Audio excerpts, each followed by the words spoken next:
구약성경 1085쪽입니다. 에레미야 23장 1절부터 8절까지 말씀입니다. 저와 여러분이 한 절씩 교독하십니다. 여호와의 말씀이니라. 내 목장의 양떼를 멸하며 흩어지게 하는 목자에게 화 있으리라. 그러므로 이스라엘의 하나님 여호와께서 내 백성을 기르는 목자에게 이와 같이 말씀하시니라. 너희가 내 양떼를 흩으며 그것을 몰아내고 돌보지 아니하였도다. 보라, 내가 너희의 악행 때문에 너희에게 보응하리라. 여호와의 말씀이니라. 내가 내 양떼에 남은 것을 그 몰려갔던 모든 지방에서 모아 다시 그 우리로 돌아오게 하리니 그들의 생육이 번성할 것이며 내가 그들을 기르는 목자들을 그들 위에 세우리니 그들이 다시는 두려워하거나 놀라거나 잃어버리지 아니하리라. 여호와의 말씀이니라. 여호와의 말씀이니라. 보라, 때가 이르리니 내가 다윗에게 한 의로운 가지를 일으킬 것이라. 그가 왕이 되어 지혜롭게 다스리며 세상에서 정의와 공의를 행할 것이며 그의 날에 유다는 구원을 받겠고 이스라엘은 평안히 살 것이며 그의 이름은 여호와 우리의 공이라 일컬음을 받으리라. 그러므로 여호와의 말씀이니라. 보라, 날이 이르리니 그들이 다시는 이스라엘 자손을 애굽 땅에서 인도하여 내신 여호와의 사심으로 맹세하지 아니하고 이스라엘 집 자손을 북쪽 땅 그 모든 쫓겨났던 나라에서 인도하여 내신 여호와의 사심으로 맹세할 것이며 그들이 자기 땅에 살리라 하시니라. 아멘. 할렐루야. 네, 은혜의 자리에 나오신 여러분 위에 주님의 축복이 함께하기를 간절히 바랍니다. 자, 우리 에레미야 22장은 유다의 잘못되고 그릇된 왕들을 소개합니다. 그래서 이제 바벨론 포로로 끌려가기 직전에 요시야의 아들들 여호야김, 또 시드기야, 살룸, 그리고 여호야김의 아들인 여호야긴에 대해서 성경은 말씀했습니다. 근데 그들의 공통점은 다 하나같이 악한 왕들이었습니다. 우상 숭배자들이었고 하나님을 바르게 섬기지를 못했습니다. 심지어 이 여호야김 같은 자는 그런 위급한 시대에 불의로 자기 집을 세우고 부정하게 다락방을 확장하고 그리고 비싼 창문을 달고 이렇게 하면서 백성들에게 품삯을 주지 아니했던 아주 불의한 왕이었어요. 그러니까 참 왕이 돼서 그들이 누릴 수 있는 것을 누리는 것은 좋지만은 백성의 피를 고혈을 따르면서 나라가 이렇게 허물어져 가는 와중에 자기의 욕심과 욕망만 채웠다는 것이 얼마나 잘못된 것인가를 알 수 있죠. 가난한 자나 궁핍한 자를 전혀 변호하지 않고 그들은 오히려 착취했던 자들이에요. 아버지 요시야에 비하면은 전혀 비교할 수 없는 그런 악한 왕들이었어요. 결국 그들의 무덤 앞에 아무도 슬퍼하는 자가 없었고 마치 나귀를 매장하는 것처럼 그들은 예루살렘 문 밖에 던져져서 나귀처럼 짐승처럼 죽은 개처럼 그렇게 매장당하는 꼴이 되었어요. 그런가 하면은 또 여호야김의 아들인 여호야긴, 고니야, 또 뭐 이렇게 여러 가지 이름으로 나오는 여고냐라는 이름으로 등장하는 이 여호야긴이라는 사람, 이 사람은 자기 어머니와 함께 바벨론 포로로 끌려가서 그 유배지에서 돌아오지 못하는 그런 신세가 되었어요. 또 살룸이라고 부르는 여호와하스, 요시야의 넷째 아들이지만 요시야 이후에 처음으로 왕이 된 아들인데 그는 또 에집트에 끌려가서 그 유배지에서 돌아오지 못하는 비운의 왕이 되어버리고 말았어요.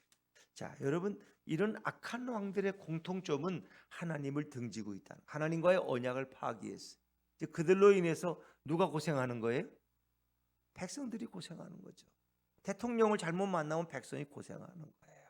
너무 돈을 많이 써서 이렇게 세금을 많이 내게 만들 수도 있고, 정치를 잘못해가지고 엄청난 손실을 끼칠 수도 있고, 나라의 불안을 가져올 수도 있고, 나라의 혼란을 가져올 수도 있고, 외교를 잘못하면 전쟁이 일어나서 백성들이 억울한 전쟁의 희생자가 될 수도 있고, 그러니까 이게 참 중요한 거예요.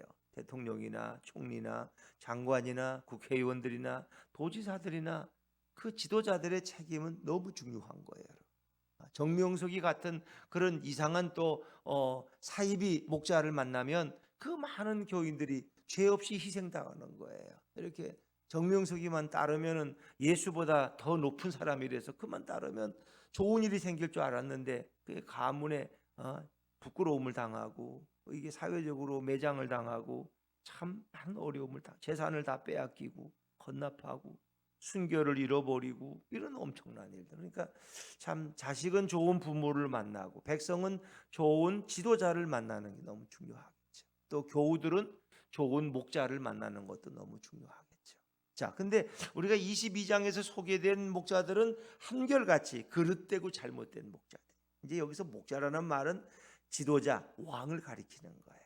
그래서 이 잘못된 목자들은 다 양떼들에게 희생을 강요했고 그들을 흩어지게 만들었고 그들을 비참하게 만드는 목자들밖에 없었어요. 자, 23장 1절 말씀 읽어볼까요? 23장 1절입니다. 시작. 여호와의 말씀이니라 내 목장의 양떼를 멀하며 흩어지게 하는 목자에게 화 있으리라. 내 목장의 양떼야. 내 목장은 하나님의 목장이야. 이스라엘은 하나님이 세운 나라야. 근데 그 목장의 양떼를 멸망하게 만들고 흩어지게 하는 목자들이 많았다는 거예요. 그들은 다 화가 임할 거야. 그들 마치 이것은 바리새인들과 제사장들 그 시대 예수님을 거부한 사람들이 다 그 양떼들인 백성들을 잘못된 길로 인도했다는 거예요. 눈먼 자가 눈먼 자를 인도하면 다 구덩이에 가서 빠지죠. 멸망당하죠. 그런 목자들이 구약의 시대에 너무나 많았다는 거예요. 자, 그들이 한 일이 2절에도 계속 속해되고, 자, 그 악한 목자들이 행한 일은 하나님 반드시 복수하신다는 거예요. 보응한다는 건 그들의 악행에 대해서 하나님 반드시 심판하시고 형벌을 내리신다는 거죠. 자, 2절 말씀도 읽어보죠. 2절입니다. 시작. 그러므로 이스라엘의 하나님 여호와께서 내 백성을 기르는 목자에게 이와 같이 말씀하시니라. 너희가 내 양떼를 흩으며 그것을 몰아내고 돌보지 아니하였도다. 보라, 내가 너희의 악행 때문에 너희에게 보응하리라. 여호와의 말씀이니라. 그러니까 이 양떼는 누구의 양떼야? 하나님의 양떼야. 하나님의 목장이야. 거기에 지도자를 세운 거야. 왕들을 세웠고 지도자들을 세웠는데 또 여기 제사장이나 선지자들도 일종의 또 목자고 지도자가 되죠. 그런데 그들이 어떻게 했어요? 2절 중반절에 보니까 너희가 내 양떼를 흩어버렸어. 이 다 쫓아내서 전 세계로 흩어져 나그네가 되게 만들고 또 그들을 양우리에서 몰아내 버렸어. 그리고 돌보지도 않았어. 방치했어. 그러니까 이 모든 악행을 하나님이 기억하시고 보응하신다는 건 보복하신다, 복수하신다. 여호와의 말씀이. 그래서 결국은 이 얘기는 이제 북이스라엘은 아수르에 의해서 결국은 멸망당하고 그들이 다 흩어져 버렸어. 아수르 사람들이 거기 이주하고 사마리아는 사람들은 다 아수르로 이주하고 전 세계로 흩어져 버렸어. 그러니까 북이스라엘이 없어져 버렸어. 그 다음에 이제 몇십 년이 지난 후에 또 남한과 유다도 또 한번 그런 일을 당하는 거잖아요. 바벨론에 의해서 또 침략을 당하고 그들도 흩어져 전 세계로 흩어지고 예루살렘은 사람이 살지 못하는 황폐한 땅이 돼버렸어. 이 모든 일을 누가? 이 목자들이 잘못한 거야. 목자들이 왕들이 직접 왕들이나 그 시대 지도자들이 다 그릇돼 행해 하나님의 뜻을 묻지 않고 자기 마음대로 욕심을 위해서 백성을 결국은 착취하고 괴롭히고 이용해 먹고. 그냥 뭐 국회의원이나 대통령 선거에 나오는 분들이 백성을 희생한다는 말은 다 거짓말 같아. 못 믿겠어. 자기 하나 부귀 영광을 위해서 그렇게 하는 거죠. 자기 이름 내고 성공이라는 그 대통령 한번 해보고 장관 한번 해보고 국회의원 한번 해보고 물론 뭐 진실한 분들도 있겠죠. 그러나 인간들은 자기 일신상의 성공을 우선적으로 여기죠. 자기 가문이 살기 위해서는 백성들이 다 죽어도 상관없어. 그분들 백성을 살리기 위해서 내가 희생하고 우리 가문이 희생하겠다 그런 분도 있긴 있겠죠. 그러나 거의 희박해.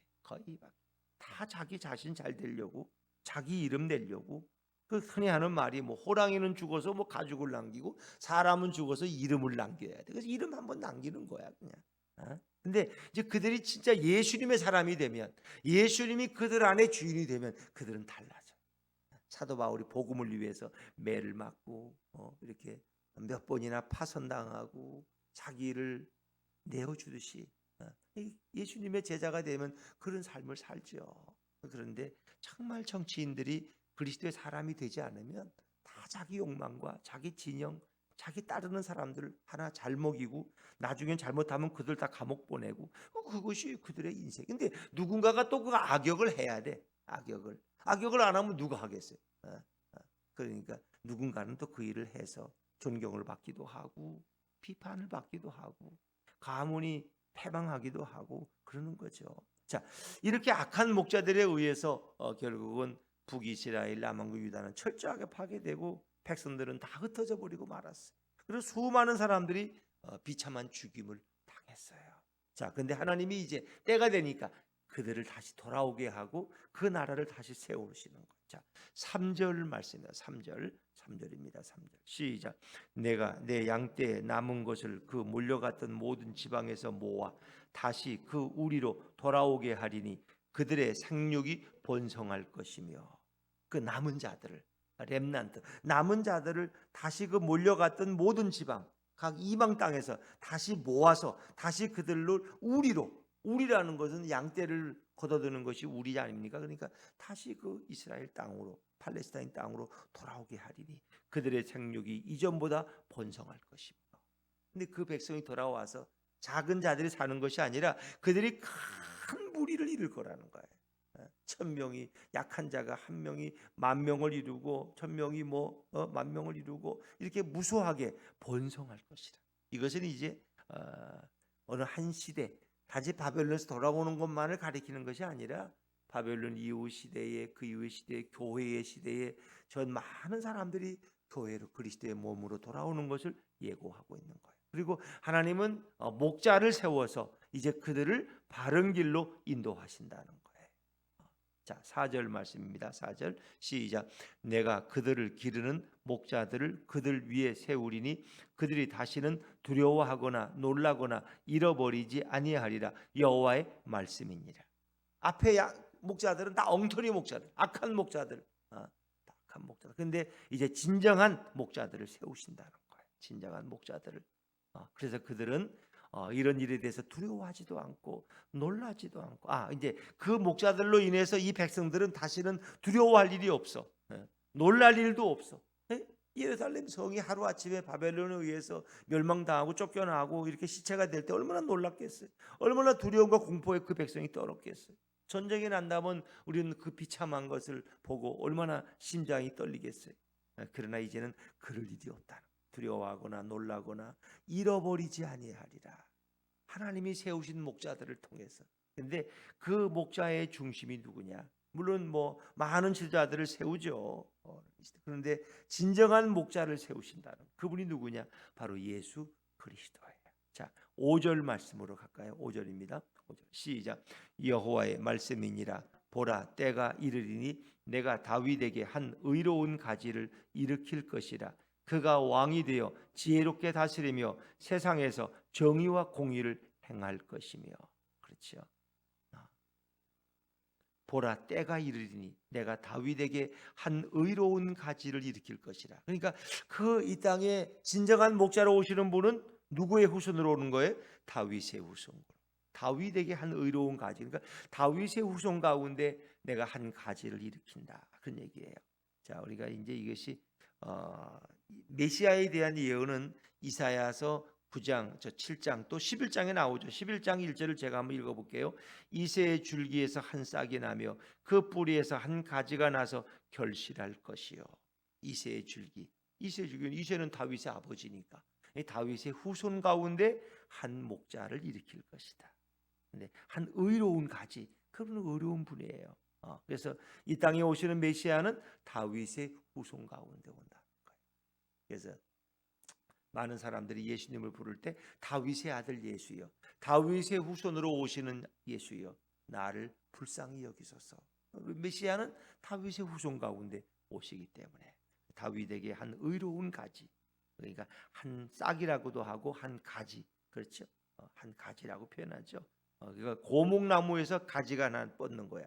다윗은 이미 예전에 왕이었어요. 근데 그 역사가 흐른 후에 다윗의 가문에서 한 의로운 가지를 일으킬 것이라. 그가 뭐가 돼요? 왕이 된다. 그분은 왕으로 오신, 예수 그리스도는 왕이십니다. 우리의 통치자로 오신 왕이 그 백성에게 오매 그 백성이 그를 영접하지 아니했다고 말하죠. 왕으로 오시는 예수님은 우리의 왕이에요.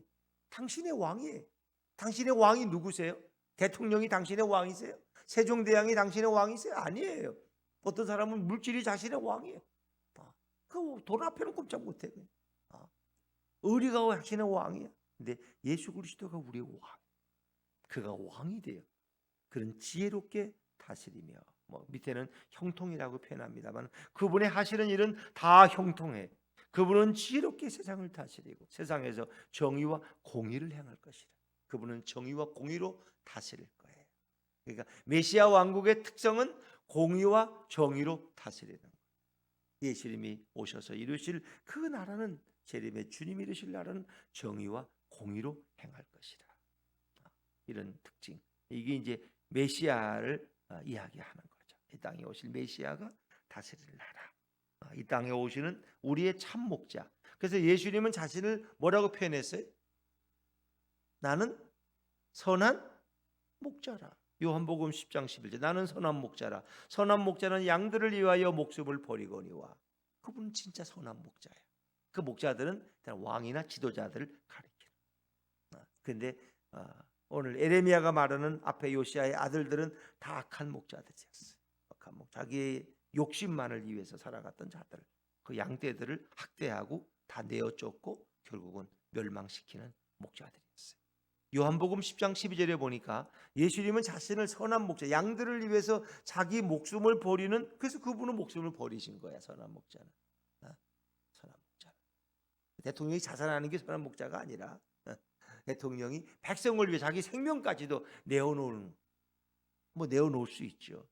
젤렌스키 같은 사람은 자기 죽을 각오하고 거기 나서는 거 아니에요? 그 전쟁터에서 대통령으로 도망가지 않고. 그런데 사꾼 목자는 아니에요. 10장 12절에 보니까 사꾼은 목자가 아니요 양도 제 양이 아니라 이리가 오는 것을 보면 양을 버리고 달아나니 이리가 양을 물어가고 또 해치느니라. 사꾼 목자는 돈을 받고 하는 사람들, 거짓된 목자들이 대부분 왕들이었어요. 근데 예수님은 그런 왕들과는, 그런 목자와는 근본적으로 다른 거예요. 자, 그래서 이제 그분이 오심으로 어떤 일이 일어날까요? 6절 말씀입니다. 6절 시작. 그의 날에 유다는 구원을 받겠고 이스라엘은 평안히 살 것이며 그의 이름은 여호와 우리의 공이라 일컬음을 받으리라. 아멘. 그러니까 다윗의 후손 가운데 오셔서 진정 바벨론 포로 이후에 그 백성을 정의와 공의로 다스리는 왕이 예수님 이전에는 없었다는 거예요. 어떤 왕도 없었어요. 그렇게 의로운 왕이 없어요. 그 예수님이 이 땅에 초림하셨고, 그리고 천국에 대해서 말씀하시고 우리 회복에 대해서 말씀하셨고, 내게 나오는 자마다 내가 구원의 길로 인도한다. 근데 그분은 우리를 영원한 당신의 나라로 인도하기 위해서 죽으셨고 부활하시고 다시 재림하신, 다시 오시는 예수님. 그분이 오셔서 이루실 모든 것. 그래서 유다도 구원을 받고 이스라엘은 또 평안히 구원을 받고 온 인류가 구원을 받는데, 그분은 그 모든 일을 공의로. 이 얘기는 우리가 노력하고 애쓰고 착한 일만 선하게 살아서 구원받는 게 아니에요. 여러분 보세요. 바벨론 포로에서 그들이 돌아올 때 바벨론에서 무슨 독립운동했어요? 독립운동에서 돌아온 거예요? 아니잖아요. 그들은 그냥 노예로 있었어요. 70년 동안. 그런데 하나님이 바벨론을 무너뜨리시고 새로운 메데파사라는 나라를 일으켰어요. 그리고 고레스라는 왕을 일으켜서 그가 이스라엘을 돌려보는 거예요. 포로 생활에서. 여러분 우리가 일제 36년 동안 이렇게 식민지 정책을 당해서 우리가 식민지 노예처럼 살았는데 우리가 독립운동에서 해방됐어요. 대한민국 독립군들이 너무 열심히 해서 온 세계가 감동을 받아가지고 그냥 이렇게 우리를 이렇게 했어요? 아니잖아요. 그 노력은 중요해요. 독립운동도 좋아요. 그런데 그것으로 우리가 해방된 건 아니에요. 하나님이 그렇게 하신 거예요. 하나님이 제2차 대전 마지막 무렵에 결국 일본과 이런 게 너무 그렇기 때문에 히로시마의 원자폭탄을 터뜨림으로 일본의 전황이 항복하고 우리는 그냥 자연스럽게 해방이 된 거야. 우리는 일본은 떠나가고 우리가 독립운동해서 무슨 천황하고 뭐 딜을 해서 우리가 해방된 게 아니에요. 결국 우리의 구원도 여러분들이 뭐 노력하고 착하게 살아서 구원받을 수 있는 게 아니에요. 왜? 우리의 죄는 우리 힘으로는 해결할 수가 없어. 우리가 아무리 착하게 산들 그 율법을 다 만족시킬 수가 없어요. 이것은 바로 예수님의 보혈의 공로로 대속의 은혜로 우리는 구원받게 된 줄로 믿습니다. 그 역사는 그걸 계속 얘기하는 거예요. 그들이 에집트에서 나올 때도 뭐 그들이 무슨 뭐 반란을 일으켜서 바로가 그들이 무서워서 보내준 게 아니에요. 다 모든 것은 하나님의 은혜로 거저받은 모세를 통해서 10가지 재앙을 내리게 하고 이 모든 원리는 구원의 원리를 우리에게 설명하고 있는 거예요. 그래서 그들이 다 돌아오게 되는 거예요. 그리고 또 마찬가지죠. 흩어졌던 그들이 이런 시오니즘 운동을 통해서 오늘의 이스라엘을 회복한 것, 이 모든 것 다 하나님이 은혜를 베푸시는 거죠. 그래서 그날에 유다는 구원을 받고 이스라엘은 평안히 살 것이고 이 모든 일을 공의로 하나님이 이루신 거예요. 그래서 이것은 바벨론 포로에서 돌아오는 것만을 의미하는 것이 아니라 이 땅에 오시는 그 메시아가 이루실 메시아 왕국, 새로운 나라, 하나님의 나라에 대해서 우리에게 말씀하고 예표하고 있는 아주 중요한 내용이죠. 자, 그리고 이제 이 7절과 8절은 앞에서도 한번 나왔던 말씀인데 여러분 혹시 기억이 나실지 모르겠어요. 자, 7절 말씀을 1절 7절입니다. 시작. 그러므로 여호와의 말씀이니라. 보라, 날이 이르리니 그들이 다시는 이스라엘 자손을 애굽 땅에서 인도하여 내신 여호와의 사심으로 맹세하지 아니하고. 이제 우리가 뭐 맹세할 때 우리가 하나님으로 맹세하는 어떤 하나님으로? 애굽에서 우리를 인도하신 하나님으로 맹세했다는 거예요. 그전에는. 그런데 이제는 그렇게 하지 않는다.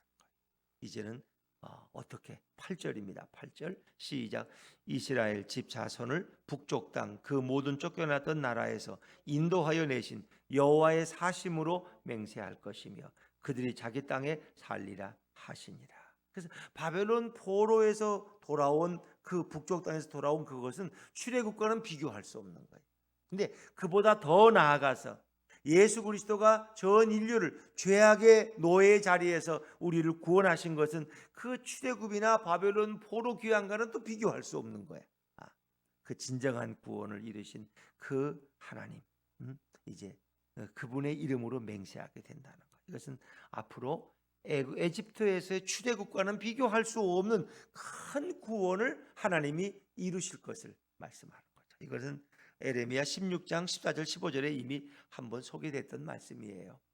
계속해서 에레미야는 예언서니까 앞으로 하나님이 어떻게 이루실 것을 미리미리 다 예언하고 있는 예언서라는 걸 여러분이 이해하시죠. 이사야서나 에레미야나 뭐 많은 또 예언서들이 뛰어나오죠. 다 예언의 내용이에요. 근데 그것이 다 이 땅에 오시는 예수님을 가리키고 있고 예수님이 우리 구원자 되시고 그분이 십자가에서 피 흘리시고 대속의 은혜를 베푸실 것을 말씀하고 있어요.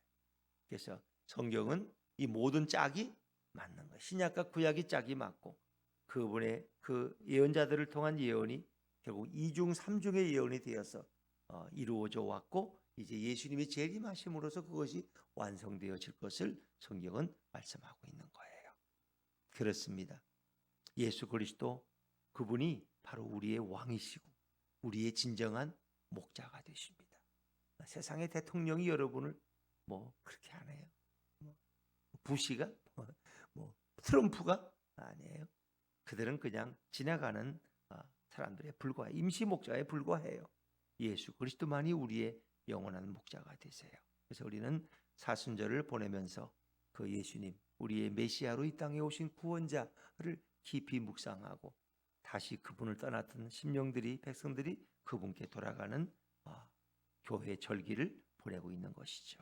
우리의 목자는 예수 그리스도, 우리의 왕은 예수 그리스도, 참 주인 되신 그분을 모시고 그분과 걸어가는 여러분의 행복한 삶이 되시기를 주의 이름으로 축원합니다.